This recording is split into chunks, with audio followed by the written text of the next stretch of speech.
Assalamualaikum warahmatullahi wabarakatuh. Izin memperkenalkan diri, nama saya Sinta Alfi Fitriani dari kelas A1 Pendidikan Matematika 2019 IKIP Siliwangi. Di sini saya akan menjelaskan tentang model pembelajaran kooperatif tipe STAD dan Jigsaw. Di sini terdapat pengertian dari model pembelajaran kooperatif tipe STAD. STAD di sini merupakan singkatan dari Student Team Achievement Division, adalah salah satu tipe pembelajaran kooperatif yang paling sederhana. Nah, di sini siswa ditempatkan dalam tim belajar yang beranggotakan 4 sampai dengan 6 orang yang di dalamnya merupakan campuran menurut tingkat kinerjanya. Di sini juga guru menyajikan pelajaran. Kemudian siswa bekerja dalam tim untuk memastikan bahwa seluruh anggota tim menguasai pelajaran tersebut. Pembelajaran kooperatif tipe STAD ini dikembangkan oleh Robert Slepin, mengatakan bahwa pembelajaran kooperatif ini merupakan yang paling sederhana. Model pembelajaran kooperatif tipe STAD ini merupakan pendekatan cooperative learning yang menekankan pada aktivitas dan interaksi di antara siswa untuk saling memotivasi dan saling membantu dalam menguasai materi pelajaran guna mencapai prestasi yang meningkat. Menurut Slepin, ada 5 komponen utama dalam pembelajaran kooperatif metode STAD ini, yaitu 1. Penyajian data, merupakan penyajian materi yang dilakukan guru secara klasikal dengan menggunakan presentasi verbal atau teks, difokuskan pada konsep-konsep dari materi yang akan dibahas. 2. Menentukan siswa dalam kelompok. Kelompok menjadi hal yang sangat penting dalam STAD. Fungsi dibentuknya kelompok adalah untuk saling meyakinkan bahwa setiap anggota kelompok dapat bekerja sama dalam belajar, dan untuk mempersiapkan semua anggota kelompok dalam menghadapi tes individu. Kelompok yang dibentuk sebaiknya terdiri dari 1 siswa kelompok dari atas, 1 siswa dari kelompok bawah, dan 2 siswa dari kelompok sedang. Tetapi, guru perlu mempertimbangkan agar jangan sampai terjadinya pertentangan antara anggota dan satu kelompok. Tapi, bukan berarti siswa dapat menentukan teman sekelompoknya. 3. Tes dan kuis.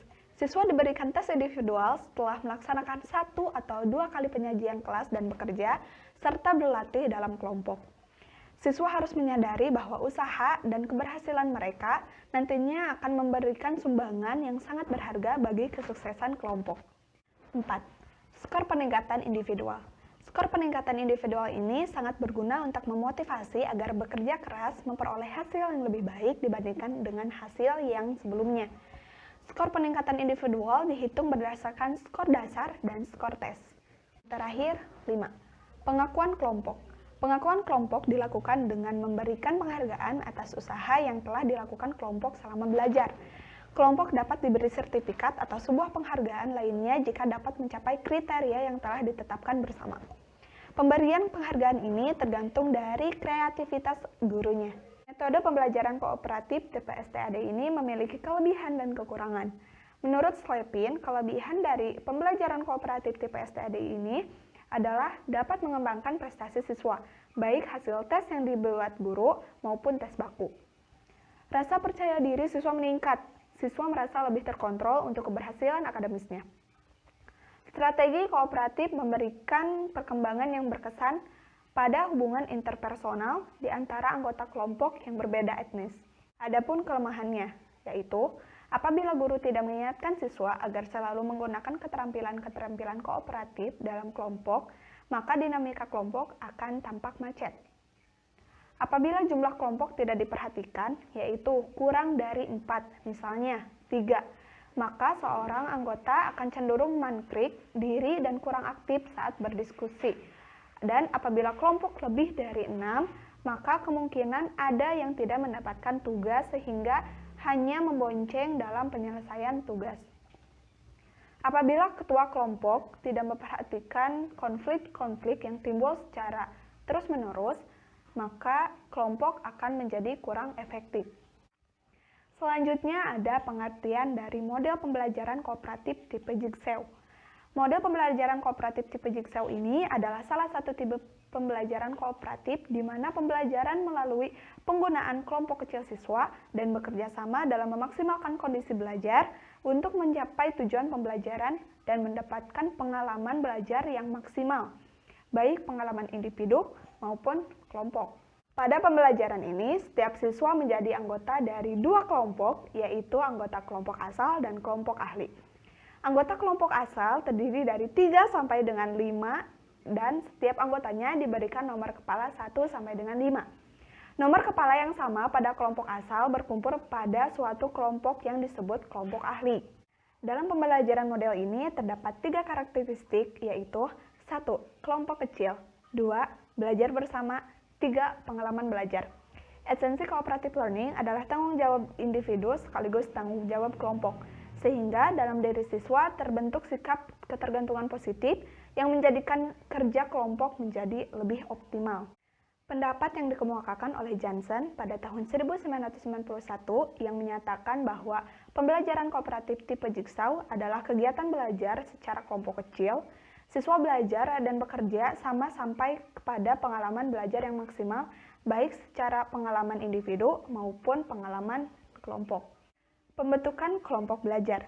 Pada pembelajaran kooperatif tipe jigsaw ini, siswa dibagi menjadi 2 anggota kelompok, yaitu kelompok asal dan kelompok ahli. Kelompok kooperatif awal atau kelompok asal, siswa dibagi atas beberapa kelompok yang terdiri dari 3 sampai dengan 5 anggota. Setiap anggota diberi nomor kepala. Kelompok harus heterogen terutama di kemampuan akademik. Kelompok ahli. Kelompok ahli anggotanya adalah nomor kepala yang sama pada kelompok asal. Adapun langkah-langkah pembelajaran kooperatif tipe jigsaw. Pembelajaran kooperatif tipe jigsaw ini berbeda dengan kelompok kooperatif lainnya, karena setiap siswa bekerja sama pada 2 kelompok secara bergantian, dengan langkah-langkah pembelajaran sebagai berikut. A. Siswa dibagi dalam kelompok kecil yang disebut dengan kelompok inti. Setiap siswa diberi nomor kepala misalnya A, B, C, dan D. B. Membagi wacana atau tugas sesuai dengan materi yang diajarkan. Masing-masing siswa dalam kelompok asal mendapat wacana atau tugas yang berbeda. Nomor kepala yang sama mendapat tugas yang sama pada masing-masing kelompok. C. Kumpulan masing-masing siswa yang memiliki wacana atau tugas yang sama dalam satu kelompok, sehingga jumlah kelompok ahli sama dengan jumlah wacana atau tugas yang dipersiapkan oleh guru. D. Dalam kelompok ahli ini, tugaskan agar siswa belajar bersama untuk menjadi ahli sesuai dengan wacana atau tugas yang menjadi tanggung jawabnya. E. Tugaskan bagi semua anggota kelompok ahli untuk memahami agar dapat menyampaikan informasi tentang hasil dari wacana atau tugas yang telah dipahami kepada kelompok kooperatif atau kelompok inti. Poin A dan B diberi waktu selama 30 menit. F. Apabila tugas telah selesai dikerjakan dalam kelompok ahli, masing-masing siswa kembali ke kelompok kooperatif asal. G. Beri kesempatan secara bergiliran masing-masing siswa untuk menyampaikan hasil dari tugas di kelompok asli. Poin C dan D dilakukan dalam waktu 20 menit. H. Bila kelompok sudah menyelesaikan tugasnya secara keseluruhan, masing-masing kelompok menyampaikan hasilnya dan guru memberikan klarifikasi selama waktu 10 menit. Cukup sekian dengan apa yang saya sampaikan, semoga bermanfaat. Mohon maaf bila banyak kesalahan dalam kata, pengucapan, dan lain hal. Terima kasih.